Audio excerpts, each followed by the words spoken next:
Bismillahirrahmanirrahim. Bagaimana adab kita berdoa? Baik, yang pertama, kalau doa kita ingin dikabulkan oleh Allah Subhanahu wa taala, jauhi makanan yang haram. Itu yang pertama. Sebab apa? Dahulu suatu hari ada seorang yang rambutnya acak-acakan, pakaiannya kumal. Dia mengangkat tangan tinggi-tinggi ke atas sambil menyatakan, Ya Rabb, Ya Rabb, Ya Allah, Ya Rabbi, Ya Tuhanku. Dia mohon kepada Allah dengan khusyuk. Melihat orang ini seperti itu, Rasulullah SAW bersabda, ini hadis, fa'anna yustajabu. Maka bagaimana doa orang itu bisa dikabulkan oleh Allah Subhanahu wa taala sedang makanan yang dia makan setiap waktu, setiap saat itu terdiri dari barang-barang yang haram. Fa'ana yustajabu, bagaimana bisa dikabulkan Allah? Dan pakaian yang kumal, yang kotor itu juga terdiri dari barang-barang yang haram. Fa'ana yustajabu. Maka bagaimana doa itu bisa dikabulkan oleh Allah Subhanahu wa taala? Hadis ini populer, hadis ini sahih, dan bisa kita jadikan cermin bagi kita bahwa kalau kita mau berdoa kepada Allah Subhanahu wa taala, jaga makanan kita dari barang-barang yang haram. Kembali disampaikan, yang haram itu bisa zatnya. Bisa zatnya, babi haram,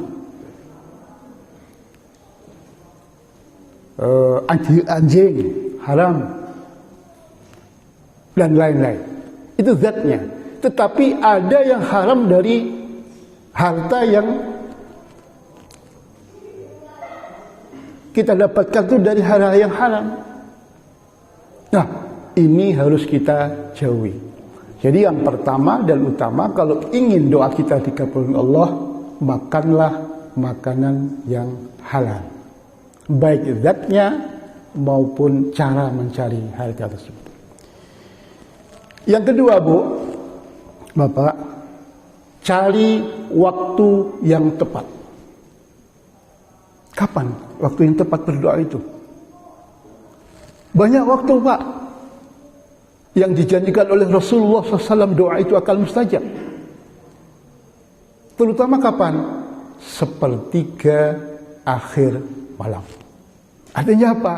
Berdoa setelah sholat tahajud. Yang zilu Rabbuna, seolah-olah Allah Subhanahu wa taala turun ke langit dunia mencari orang-orang yang berdoa kepada Allah. Allah berjanji akan mengabulkan doa itu. Bukan berarti Allah di atas, tetapi Allah sangat dekat ketika kita berada di sepertiga akhir malam itu. Dan Allah berjanji akan mengabulkan doa itu. Yang kedua, sepertiga akhir malam itu janji Allah ada apa?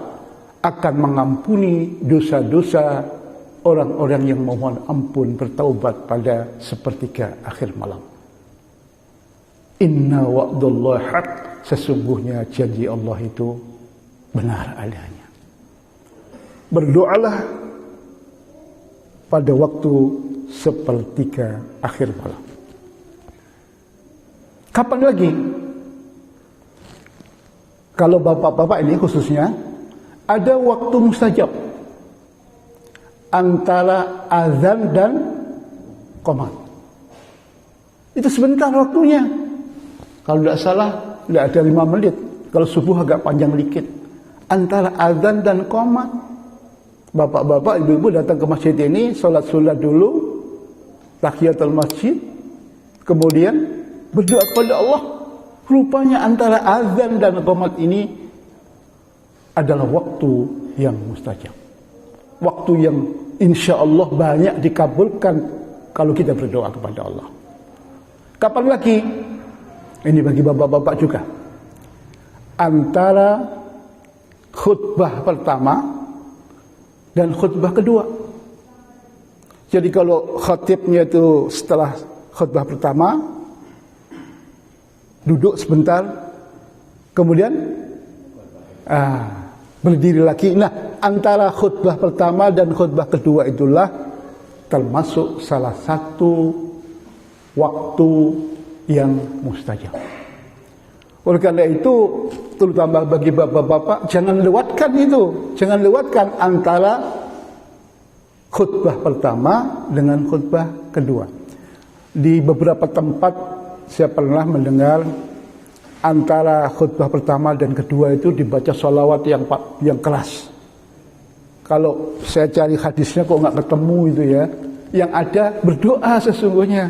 Karena waktunya sempit dan waktu mustajab. Kapan lagi waktu yang mustajab itu? Ba'da shalah. Dan sudah alhamdulillah ya, sudah kita lakukan setiap waktu, setiap saat.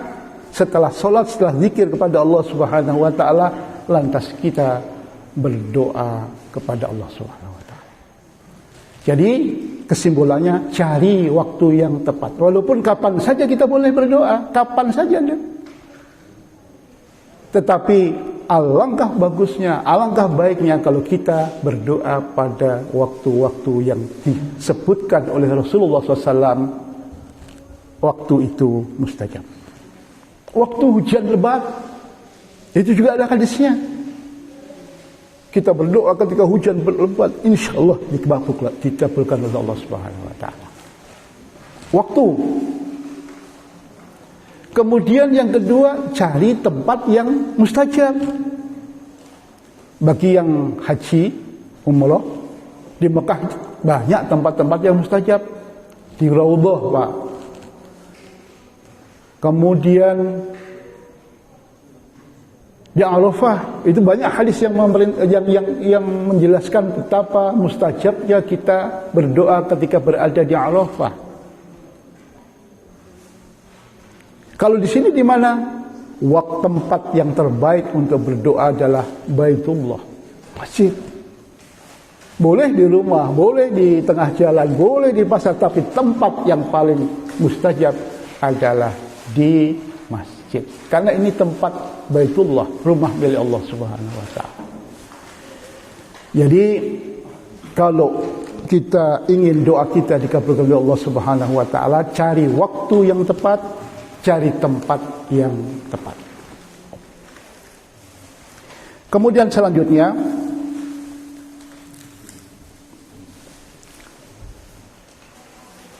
kita hendaknya berdoa sesudah memuji Allah. Berdoa sesudah memuji Allah. Dalam sebuah hadis Rasulullah SAW menyatakan bahwa doa kita ini tidak diterima oleh Allah Subhanahu wa ta'ala kalau tidak diawali dengan hamdalah dan sholawat, dan tidak diakhiri dengan hamdalah dan sholawat. Oleh karena itu, orang yang berdoa kepada Allah Subhanahu wa ta'ala itu hendaknya diawali dengan alhamdulillah dan salawat. Terlepas doanya apa saja.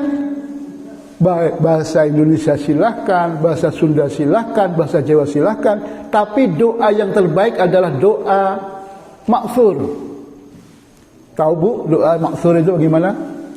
Doa yang diambil dari Al-Quran.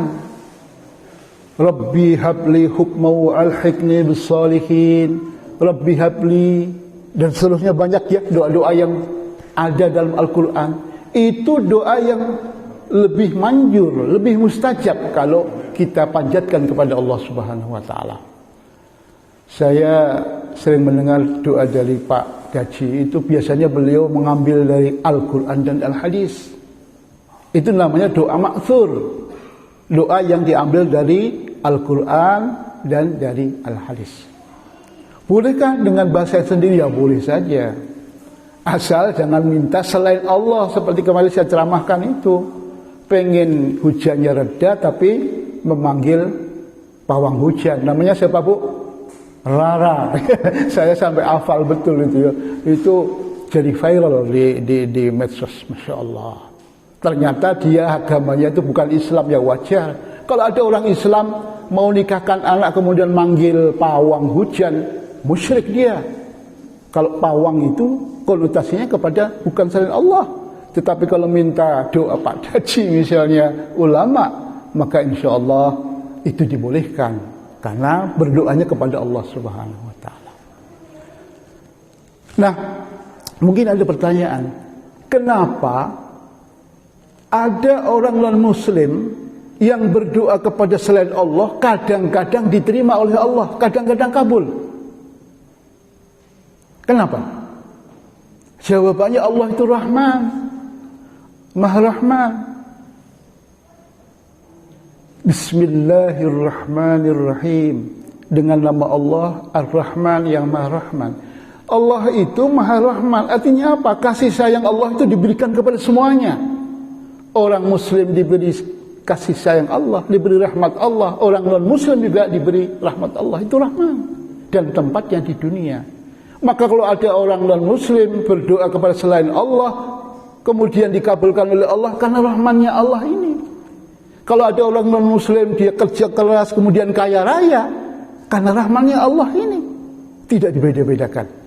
Orang Islam yang tidak mau berusaha, tidak mau berdoa, maka ia tidak diberi oleh Allah. Di sisi lain orang non-muslim dia berdoa kepada Tuhannya, kemudian bekerja dari pagi sampai malam, sungguh-sungguh dia berusaha, maka karena rahmat Allah Subhanahu wa taala dikabulkanlah permintaannya. Nah, jadi kita awali doa itu dengan hamdalah dan dengan salawat. Karena Allah tidak menerima doa kita, walaupun mungkin ma'thur doanya, kalau tidak diawali dengan salawat, dengan hamdalah dan salawat. Seolah-olah hamdalah dan salawat itu merupakan kunci doa kita. Nah, kita lanjutkan. Kita berdoa kepada Allah Subhanahu wa taala, wa antum muqinuna bil ijabah. Itu sabda Nabi. Kalau kita berdoa kepada Allah harus yakin doa kita dikabulkan Allah. Tidak boleh setengah-setengah. Misalnya dalam hati, alah saya sudah sekian tahun hidup teh kieu-kieu wae tiap hari berdoa. Enggak boleh itu. Enggak boleh. Nambah enggak, berkurang juga enggak, rezeki yang diberikan Allah segini saja. Itu artinya apa? Menyaksikan kemahakuasaan Allah. Tidak yakin doa kita akan diijabah oleh Allah Subhanahu wa taala. Wa antum muqinuna bil ijabah. Kamu harus yakin betul bahwa doamu itu pasti dikabulkan Allah. Nah, ini masalah hati. Masalah hati. Jadi hati ini harus kita luruskan ya. Enggak boleh suudzon pada Allah. Enggak boleh buruk sangka kepada Allah. Bahwa kita berdoa itu ibadah. 10 tahun kita mohon pada Allah dan belum dikabulkan Allah itu sama dengan menabung pahala. Dan kalau kita menabung pahala artinya kita dapat pahala itu kita peroleh nanti setelah kita meninggal dunia. Jadi tidak ada ruginya kita berdoa kepada Allah Subhanahu wa taala. Wa antum muqinuna bil ijabah. Kamu harus yakin betul bahwa doamu akan diijabah oleh Allah Subhanahu wa taala. Tadi saya lupa, termasuk salah satu waktu yang sangat tepat berdoa itu pada bulan Ramadan. Ada juga waktu yang tepat malam Jumat atau hari Jumat. Itu ada hadis dalam Riyadhus Shalihin itu dinyatakan oleh Rasulullah SAW bahwa pada hari Jumat atau malam Jumat itu ada waktu khususnya ba'da asar yang kalau kita berdoa pada Allah diijabah oleh Allah Subhanahu wa taala. Oleh karena itu orang tua-tua kita dahulu itu ketika malam Jumat itu disuruh ngaji, disuruh berdoa kepada Allah ya. Sebenarnya itu ngambil dari hadis perintah Rasulullah SAW. Kalau anak-anak sekarang kan malam Jumat apa? Nonton HP itu ya, nggak selesai-selesai terus aja. Anak kecil diminta HP-nya, nangis misalnya. Beda betul dengan ajaran orang tua dahulu. Walaupun nggak pakai dalil, nggak pakai hadis dan Quran. Tapi isinya itu benar gitu ya. Malam Jumat itu kalau dulu suruh baca, ya ada yang suruh baca surat Yasin, membaca surat-surat yang lain silahkan saja. Artinya apa? Mendekatkan diri pada Allah Subhanahu wa taala, kemudian berdoa pada Allah. Malam Jumat itu adalah, kalau dalam hadisnya, hadis yang lain itu Sayyidul Ayyam. Luar biasa. Jadi sekarang ini karena zaman modern ya, kalah dengan televisi, kalah dengan HP ya, kalah dengan Power Ranger itu kalau anak-anak ya, Masya Allah. Sehingga kalau medsos bisa membuat anak-anak kita jauh dari Allah Subhanahu wa taala, rugi kita. Orang tua dulu bagus ya, walaupun sekali lagi tidak pakai dalil-dalil. Nah, Bapak Ibu yang saya hormati, mungkin ada khilafiyah ini. Apakah berdoa itu dengan mengangkat tangan atau tidak? Kalau Pak Eko berdoa pakai angkat tangan ya? Alhamdulillah. Ada hadisnya. Tapi ada juga hadis lain yang menyatakan bahwa Rasulullah SAW itu kalau berdoa tidak mengangkat tangan. Ini khilafiyah namanya. Beda pendapat. Misalnya kalau yang angkat tangan, tadi saya sebutkan ada hadis yang Rasulullah melihat ada orang yang berdoa dengan mengangkat tangannya tinggi-tinggi, ya Rabb, ya Rabb. Ya, tapi Rasulullah SAW menyatakan dia tidak dikabulkan doanya karena makanannya, bukan karena angkat tangannya. Itu. Kemudian ada hadis yang lain, Rasulullah SAW bersabda bahwa Allah tidak akan menolak doa orang yang mengangkat tangan ketika dia berdoa. Walaupun hadis-hadis ini nanti bertentangan dengan hadis yang disampaikan tadi, Pak. Yaitu ketika Rasulullah SAW berdoa itu tidak mengangkat tangan. Wallahu alam. Bagi saya mau mengangkat tangan, alhamdulillah, silahkan, ada hadisnya. Bagi yang tidak mau mengangkat tangan juga silahkan, ada hadisnya. Yang penting syarat-syarat yang lain tadi dipenuhi. Tidak makan barang yang haram. Ya. Bahkan ada hadis yang sangat populer, Pak. Apa itu? Ketika Rasulullah SAW berdoa meminta hujan, sholat apa meminta hujan? Istisqa. Itu Rasulullah SAW mengangkat tangannya tinggi-tinggi. Sampai mohon maaf ya, dalam cerita hadis itu dinyatakan bulu ketiak Rasulullah itu kelihatan putihnya. Apa yang terjadi? Bukan seperti pawang hujan rara tadi ya, dibayar jutaan, tapi waktu hari H malah hujan. Tidak. Rasulullah SAW mohon kepada Allah sambil sholat istisqa, angkat tangannya tinggi-tinggi, belum selesai berdoa hujan sudah turun. Masya Allah.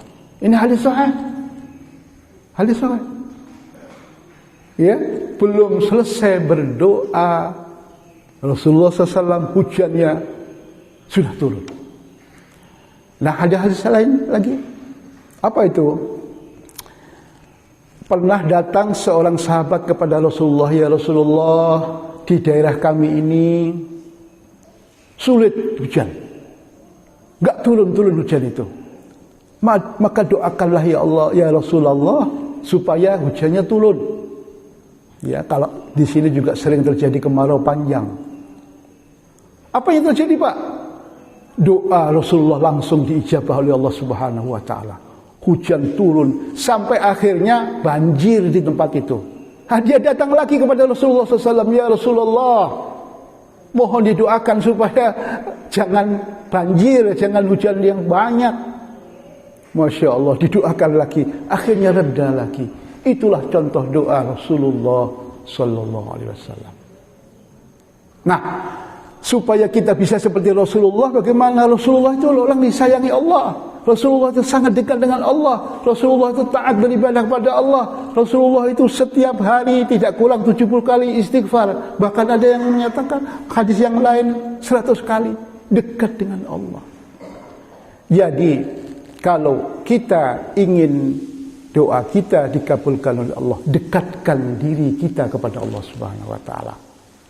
Kenapa di pesantren-pesantren itu para kiai dimintai doa, para ulama dimintai doa? Kenapa? Beliau-beliau itu orang yang dekat dengan Allah, orang yang senantiasa taat pada Allah, dan orang semacam ini insya Allah doanya cepat dikabulkan oleh Allah. Boleh kita pergi ke kiai, ke ulama untuk minta doa? Boleh. Ketika masih hidup. Yang jadi masalah itu kalau sudah meninggal dunia. Pergi ke kuburan mana, kuburan itu jadi khilafiyah. Gitu ya. Tetapi kalau masih hidup, silahkan berdoa minta doa kepada orang yang dekat dengan Allah Subhanahu wa taala.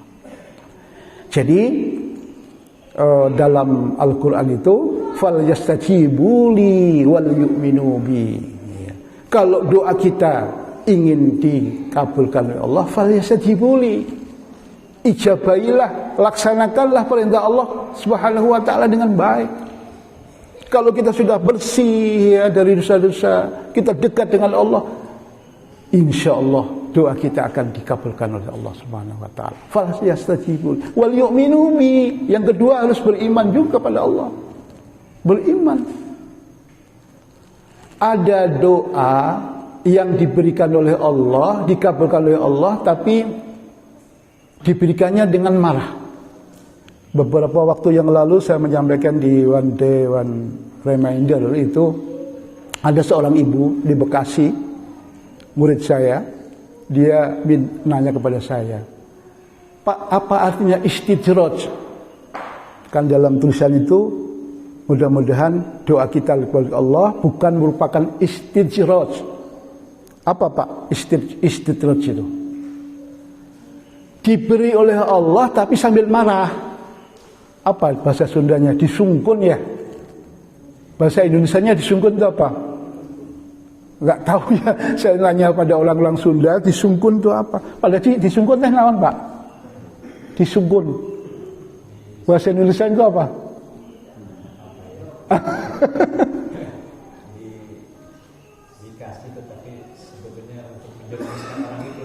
Itu betul sekali. Nggak bisa dijelaskan satu kata gitu Pak ya. Ya nggak bisa. Ya diberi tapi Allah marah gitu ya. Kan tadi misalnya pawang hujan itu kebetulan dia bisa menolak, bukan menolak ya sebenarnya, meminggirkan hujan yang ada di situ. Diberi oleh Allah, dikabulkan Allah, tapi disungkun dia. Itu namanya istidraj. Iya. Jangan sampai seperti itu kita mohon pada Allah. Tapi betul-betul Allah memberi kepada kita itu ridho. Iya. Dengan keridhaan. Bukan karena disungkun kita. Kita punya anak 5. Yang satu itu soleh. Yang satu lagi setengah soleh. Yang satu lagi setengah nakal. Yang satu lagi nakal. Yang satu lagi sangat nakal. Nah, karena kita orang tua, kalau diminta, walaupun kepada yang sangat nakal ini, diberi. Tapi dengan marah, tidak ridho. Ya itulah disungkun. Allah juga demikian. Ya, fal yastajibu li wal yu'minu bi. Kita harus banyak mengijabah, melaksanakan perintah Allah dan beriman kepada Allah Subhanahu wa taala. Kemudian yang terakhir, doa itu tadarruan wa khufyah. Kalau berdoa harus tadarru. Tadarru itu kalau bahasa saya di sana itu DP. Apa terjemahnya? Apa pada cerita dari bahasa Indonesia? Andap asole ya. Itu bahasa Sunda ya. Sama sebenarnya begitu. Ya, tadarruan wa khufyah, dan dengan rasa takut. Rasa takut kepada Allah Subhanahu wa taala. Itu ya. Jangan berdoa sambil kakinya gitu ya. Enggak ada tawadhu'nya. Kepada Allah harus tawadhu'. Kepada Pak Jokowi saja kita enggak berani macam-macam di depannya. Apalagi kepada Allah Subhanahu wa taala. Tadarru' wa khufyah. Dan khufyah itu artinya sangat takut kepada Allah Subhanahu wa taala. Oleh karena itu Allah tidak akan mengabulkan doa biqalbin lahin, dengan hati yang lalai. Ya, mulutnya minta ini minta itu, tapi hatinya kemana-mana. Enggak diterima itu doanya oleh Allah Subhanahu wa taala. Ya. Oleh karena itu tadarruan wa khufyah. Tadarruan wa khufyah. Ya, berdoa itu harus tadarru' dan penuh takut kepada Allah Subhanahu wa taala.